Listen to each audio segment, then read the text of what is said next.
साथियों, जय हिंद, जय भारत।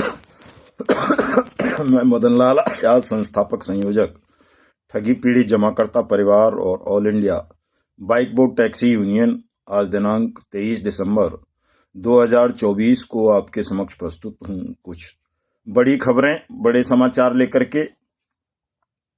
पूरा वीडियो तमाम साथी ध्यान से सुन लेंगे। जिन साथियों ने अभी तक हमारे YouTube चैनल को सब्सक्राइब नहीं किया है वो इसे सब्सक्राइब जरूर कर लेंगे ताकि आपको घर बैठे अपडेट मिलती रहे।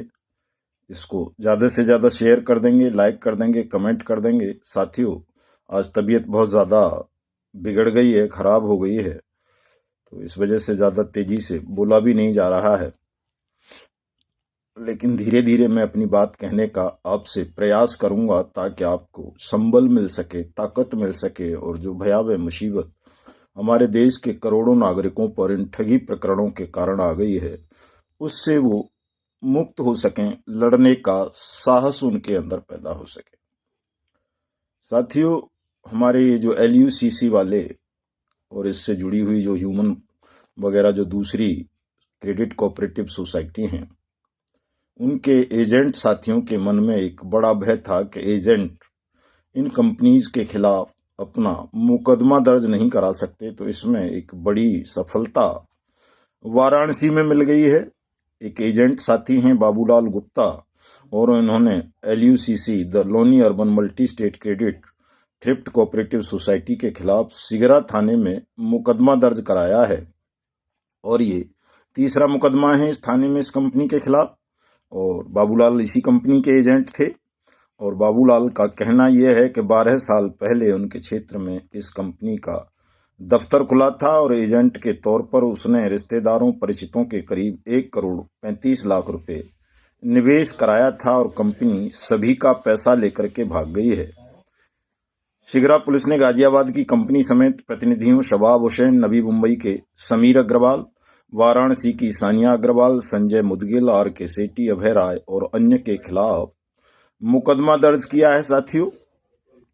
और मुकदमे की तफ्तीश शुरू हो गई है। तो जिन एजेंट साथियों के मन में ये भ्रम था कि एजेंट कंपनी के खिलाफ मुकदमा दर्ज नहीं करा सकते, उनकी समझ में अब आ जाना चाहिए कि एजेंट भी ऐसी ठग कंपनी और क्रेडिट कोऑपरेटिव सोसाइटियों के खिलाफ मुकदमा दर्ज करवा सकते हैं। ये आपका फंडामेंटल राइट है। किसी भी एजेंट को घबराने की आवश्यकता नहीं है, क्योंकि कोई भी एजेंट ऐसा नहीं है जो स्वयं निवेशक ना हो। इन कंपनियों को ये अधिकार ही नहीं था कि ये कोई एजेंट अपॉइंट कर सकें। उनके पास केवल मेंबर्स का पैसा लेन देन का लाइसेंस था, एजेंट अपॉइंट करने का लाइसेंस नहीं था, और उन्होंने गैरकानूनी रूप से निवेशकों को ही अपना एजेंट भी बना दिया पिरामिड स्कीम्स में फंसाकर। तो कोई भी साथी इन ठगों के इस झांसे में ना आए, इनसे डरे ना, घबराएं नहीं कि जी आप इनके खिलाफ मुकदमा नहीं दर्ज करा सकते। आप मुकदमा दर्ज करा सकते हैं। आपका मुकदमा दर्ज करने के लिए भी पुलिस बाउंड है इन ठग कंपनी के संचालकों के खिलाफ। अगर कहीं कोई दिक्कत आती है तो हम तैयार हैं, उसके लिए हम बैठे हुए हैं। आप हमें बताइए, हम मुकदमा दर्ज करने में, करवाने में आपकी सहायता करेंगे, सबके मुकदमे दर्ज कराएंगे साथियों। और एक वो क्षतिपूर्ति वाला आ रहा है साथियों कि क्षतिपूर्ति की मांग की जाए। वैसे तो हम बहुत लंबे समय से ये मांग कर रहे हैं सरकार से कि जो भी पीड़ित वर्ग है, ठगी के शिकार बने हैं, उन सबको सरकार एक मिनिमम अमाउंट तय कर दे, उनको क्षतिपूर्ति दे, मुआवजा दे, अपराध पीड़ित मुआवजा स्कीम के अंतर्गत। तो उसके लिए साथियों मुकदमा दर्ज करवाना बहुत ज़रूरी होता है, चाहे आप झारखंड वाले हों, बिहार वाले हों, यूपी वाले हों, उत्तराखंड वाले हों, दिल्ली वाले हों, पंजाब वाले हों, हिमाचल वाले हों, राजस्थान वाले हों, मध्य प्रदेश वाले हों, या कर्नाटक, महाराष्ट्र, गुजरात, तेलंगाना वाले, या देश के किसी भी हिस्से में आप रहते हैं, तो ये बहुत ज़रूरी है कि आप अपना मुकदमा ठग कंपनीज या ठग क्रेडिट कोऑपरेटिव सोसाइटी के खिलाफ दर्ज करवाएं। तभी आप अपराध पीड़ित मुआवजा स्कीम से लाभ लेने के हकदार बनेंगे। क्षतिपूर्ति जो अधिनियम है वो यही कहता है। और साथ साथ चूंकि इतनी बड़ी विपदा है, मानव जनित विपदा है, तो इसको महाविपदा भी घोषित करवाने का प्रयास हम कर रहे हैं कि इसको एक राष्ट्रीय आपदा घोषित करके एक राष्ट्रीय आपदा राहत कोष जो बना हुआ है, पुराने से नहीं तो नया बना दिया जाए और ठगी प्रकरणों का शिकार बने, चाहे वो निवेशक हों या कथित एजेंट, उन सबको एक मुआवजा राशि दी जाए, पुनर्वास का अधिकार दिया जाए। ये आपका संवैधानिक अधिकार है, फंडामेंटल राइट है साथियों।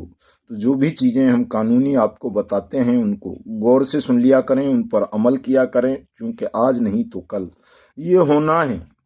बट्स एक्ट 2019 जो संसद ने आपको भुगतान की गारंटी का अधिकार दिया है, उस पर कल मैंने विस्तार से चर्चा की थी। कल का वीडियो आप देख लेंगे तो आपको पता चल जाएगा कि वो एक्ट देश के प्रत्येक ठगी पीड़ित निवेशक के भुगतान की गारंटी देता है और ये कहता है कि सरकार उनका पैसा वापस करेगी, उनकी जमा राशि का 2 से 3 गुना, और 180 दिन में करेगी, उसके जिले या तहसील में करेगी। तो उस एक्ट पर भी निगरानी रखें आप लोग, चाहे LUCC वाले हों, सहारा वाले हों, PACL वाले हों, कोई भी हों, rose valley, Togo, retail marketing, GCA, Samruddha Jeevan, Sai प्रसाद या गरिमा, मैत्रेयी, या जो है आपका क्या बोलते हैं उसको, आदर्श, नवजीवन, संजीवनी, आपेश्वर, खेतेश्वर, या कोई भी, bike boat, hello taxi, top ride, विश्वास ट्रेडिंग वगैरह, ह्यूमन वगैरह, सबका पैसा मिलना है साथियों। इस बात को तो आप मन से निकाल दो, बिल्कुल इस दुविधा में मत रहो कि साहब पैसा नहीं मिलेगा। प्रत्येक निवेशक का पैसा मिलेगा, उसकी जमा राशि का 2 से 3 गुना मिलेगा, 180 दिन में मिलेगा, आपके जिला अधिकारी के मार्फत मिलेगा, आपके SDM के मार्फत मिलेगा। अगर थोड़ी अभी इसमें विलंब हो रहा है तो केवल इसलिए हो रहा है कि आप साथियों एकजुट नहीं हैं, आप अलग अलग विभाजित हैं। कोई LUCC के लिए लड़ रहा है, कोई सहारा के लिए लड़ रहा है, कोई PACL के लिए, कोई रोज वैली के लिए, कोई पिनकॉन के लिए, कोई समर्थ के लिए, तो कोई बाइक बोट के लिए, तो कोई आदर्श के लिए। इस जो आपका आपसी विभाजन है इसको खत्म कीजिए तमाम लोग। एक ही लड़ाई पे आ जाओ कि बट्स एक्ट 2019 का क्रियान्वयन हो और सबका पैसा सरकार वापस कर दे। हमको किसी समीर अग्रवाल से, किसी मुकेश मोदी से, किसी संजय भाटी से, किसी प्रीतम सिंह से या किसी और से लड़ने की अभी आवश्यकता नहीं है। जब भुगतान हो जाएगा तब हिंदुस्तान को ठगमुक्त बेईमान रहित राष्ट्र राज्य बनाने की लड़ाई जब हम शुरू करेंगे, तो चाहे वो प्रीतम सिंह हो, स्वप्ना राय हो, P श्रीवास्तव हो, संजय भाटी हो, या कोई तिवारी हो, या राशिद नशीम हो, या कोई सरदार जी हो, या भंगी हो, या ब्राह्मण हो, या मुल्ला हो, या पादरी हो, या कोई भंते हो, या संते हो, उसने यदि ठगी की है तो हम उसको सजाए मौत देंगे साथियों, निश्चित रूप से। लेकिन अभी पहली लड़ाई हमारी भुगतान की है कि देश के 42 करोड़ से ज्यादा निवेशकों का भुगतान हो, ताकि 2 करोड़ से ज्यादा जिन एजेंट साथियों ने पलायन कर लिया है, 5 लाख से ज्यादा साथियों ने आत्महत्या कर ली है और करोड़ों अर्धविक्षिप्त हालात में घूम रहे हैं, उनको राहत मिले। ये जो गृह युद्ध देश में छिड़ गया है निवेशक और एजेंट के बीच, वो पहले खत्म हो, बाद में हिंदुस्तान को ठगमुक्त बेईमान रहित राष्ट्र राज्य के रूप में स्थापित करेंगे, व्यवस्था परिवर्तन करेंगे, पूरे देश के तमाम लोगों को सुरक्षा, सम्मान, रोजगार और पुनर्वास की गारंटी का अधिकार देंगे। ये तीनों चीजें हमारे एजेंडे में हैं, और जो हमारा एजेंडा है वो परमात्मा का एजेंडा है, उसको कोई रोक नहीं सकता पूरा होने से, वो पूरा होना ही है। जो भी आप देख रहे हो कि साहब विलंब लग रहा है, वो विलंब केवल आपकी फूट के कारण है, आपकी कमजोरी के कारण है, आपकी जल्दबाजी के कारण है साथियों। का आप जल्दबाजी के कारण जो भिन्न भिन्न संगठनों के गुमराह होने में आ जाते हैं, कोई आपको बहका देता है कि चल मैं सुप्रीम कोर्ट में PIL फाइल कर दूंगा, कोई कह देता है मैं हाई कोर्ट में कर दूंगा, तुझे सुरक्षा दिला दूंगा, तेरा भुगतान दिला दूंगा। ये जो तमाम ढोंग ढकोसले हैं इनको गौर से सुन लीजिए। आज आप फिर मैं वैसे बताता रहता हूं। देखिए, सहारा इंडिया समूह के मामले में 2012 में सुप्रीम कोर्ट का आदेश आया कि 90 दिन के अंदर 3.5 करोड़ निवेशकों का पैसा सहारा समूह से वसूल कर सेबी वापस कर दे 15% ब्याज के साथ। साथियों, 2012 और अब 24 खत्म हो रहा है, यानी 12 साल से ज्यादा समय हो गया, किसी का कोई पैसा नहीं मिला। 2016 में PACL पल्स के मामले में सुप्रीम कोर्ट का सेम ऑर्डर आया फरवरी 2016 में कि 6 महीने के अंदर सेबी PACL की प्रॉपर्टीज को कुर्क करके पीएसीएल के निवेशकों का पैसा 9% ब्याज के साथ वापस कर दे। उसमें किसी का कोई पैसा नहीं मिला। कुबेर फाइनेंस के मामले में पिछली सदी में ही ऐसा फैसला आ गया था, जब 21वीं सदी शुरू नहीं हुई थी। जेबीजी के मामले में ऐसा ही फैसला आ गया था, और बहुत सारी थी कंपनी, लेकिन कहीं भी सुप्रीम कोर्ट के आदेश को फॉलो नहीं किया गया। तो आज जो लोग आपके भुगतान के लिए सुप्रीम कोर्ट जाने की बात करते हैं, वो मूर्खता है साथियों, क्योंकि सुप्रीम कोर्ट विफल हो चुका है, कॉग्निजेंस नहीं लेता। कंटेम्प्ट ऑफ कोर्ट की कार्रवाई वो ठगों के या सरकार के खिलाफ ठगी प्रकरणों में नहीं करता है। हाई कोर्ट, बहुत सारे हाई कोर्ट्स के फैसले इस तरह के आए। आदर्श का मामला मैं बताऊंगा आपको। आदर्श के मामले को लेकर राजस्थान हाई कोर्ट के दर्जनों फैसले आए कि 90 दिन में आदर्श संचालक उनका पैसा वापस कर दें 9% ब्याज के साथ। लेकिन वो तमाम फैसले धूल फांक रहे हैं, किसी का कोई पैसा वापस नहीं हुआ। ऐसे बहुत सारे और उदाहरण हैं। जबलपुर हाई कोर्ट के कितने ही फैसले हैं। साईं प्रसाद के मामले में आया, रोज वैली के मामले में कलकत्ता हाई कोर्ट का आया, मुंबई हाई कोर्ट का आया, पता नहीं वो गरिमा या के समृद्धा के मामले में। आज तक कोई भी फैसला इंप्लीमेंट नहीं किया गया, और ये जब सब विफल हो गए, supreme court, high court, liquidator, CRC वगैरह, तब ही तो हमारी संसद ने बर्ड्स एक्ट 2019 बनाकर देश के तमाम निवेशकों के लिए एक टाइम बाउंड एक्ट बनाया कि कंपनी, सोसाइटी कोई भी हो, उसके संचालक मर गए हों या फरार हों या जेलों में हों या विदेश भाग गए हों, सरकार भुगतान करे। एक ऐसा कानून देश में लाया जाए, ऐसा मैकेनिज्म विकसित किया जाए। तो साथियों, इसी के लिए ये बर्ड्स एक्ट 2019 बनाया गया कि लोगों को इधर उधर धक्के ना खाने पड़े, कि कभी सुप्रीम कोर्ट भाग रहे हैं, कभी हाई कोर्ट भाग रहे हैं, कभी एनसीएलटी, कभी कंज्यूमर फोरम, कभी सीआरसी, कभी सेबी, कभी कंपनी रजिस्ट्रार, कभी कहीं, और पैसा नहीं मिलता है। तो पैसा सबका भुगतान हो, सबका भुगतान कराने के लिए ही संसद ने सर्वसम्मति से अनियमित जमा योजनाएं पाबंदी अधिनियम 2019 बनाकर देश के प्रत्येक ठगी पीड़ित को भुगतान की गारंटी का अधिकार दिया। और आप इस बात को आज भी समझ नहीं रहे हो। जो हमसे जुड़े हैं वो तो समझ रहे हैं, सबकी समझ में आ गया है, बहुत लोग समझ रहे हैं, लेकिन बहुत सारे लोग आज भी ऐसे हैं जो इस सत्य को, तथ्य को जानना नहीं चाहते, समझना नहीं चाहते, और उन लोगों की नासमझी की वजह से, जल्दबाजी के कारण, उनके अपने निहित स्वार्थों के कारण ये लड़ाई और ज्यादा लंबी खिंचती जा रही है साथियों। और मैं हृदय से नहीं चाहता कि लड़ाई लंबी खिंचे। मैं दिल से चाहता हूं, नारायण को साक्षी मानकर कहता हूं कि ये लड़ाई जल्दी खत्म हो, सबका भुगतान हो जाए, ताकि हम अपने अगले मिशन पर जुटे, हिंदुस्तान को ठग मुक्त, बेईमान रहित राष्ट्र राज्य के रूप में स्थापित करने के लिए।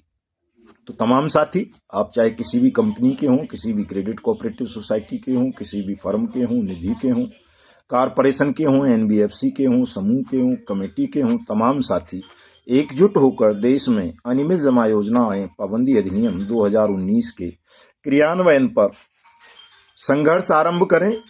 1 जनवरी से अनिश्चितकालीन क्रमिक अनशन हमारे एजेंट साथी करने जा रहे हैं। पूरे देश भर में राष्ट्रव्यापी कार्यक्रम होगा। ये 24-24 घंटे के लिए हमारे कुछ साथी अनशन करेंगे। अनशन का मतलब भूख हड़ताल से होता है। आप पानी ले सकते हैं, नींबू पानी ले सकते हैं, चाय ले सकते हैं, दूध ले सकते हैं, यानी लिक्विड ले सकते हैं, तरल पदार्थ ले सकते हैं, लेकिन कोई ठोस पदार्थ आप नहीं खाएंगे। तो ये 24-24 घंटे के लिए कुछ साथी डेली क्रमिक अनशन करेंगे, और ये क्रमिक अनशन तब तक चलेगा जब तक देश के तमाम ठगी पीड़ितों का भुगतान नहीं हो जाता, और तमाम एजेंट साथियों को सुरक्षा, सम्मान, रोजगार, पुनर्वास की गारंटी का अधिकार नहीं मिल जाता। चूंकि बीएनएस 2023 की धारा 111 में जो एजेंट साथियों के खिलाफ मुकदमे दर्ज हो रहे हैं या जो पहले हो गए हैं, उन एजेंट साथियों को बहुत बड़ी प्रताड़ना मिली है। उस प्रताड़ना से बचाने के लिए ये क्रमिक अनशन बहुत ज्यादा जरूरी है। हमारे 150 तो ऐसे साथी हैं जिन्होंने आत्म बलिदान की घोषणा की है। तो मैं अपने उन साथियों से भी कहूंगा कि आत्म बलिदान करने की तो आवश्यकता किसी को नहीं है, लेकिन इस क्रमिक अनशन में तमाम साथी बढ़ चढ़ करके भाग लें, ताकि जल्दी से जल्दी हम सबका भुगतान करा सकें। साथियों, कुछ साथी कहते हैं कि पीएसीएल बर्ड्स एक्ट के अंतर्गत कवर्ड नहीं होता। साथियों, ये खबर है, मैं आज दिखाता हूं, यूपी की खबर है। ये फाइनेंस कंपनी पीएसीएल से 30,000 करोड़ रुपए वसूलेगी यूपी सरकार।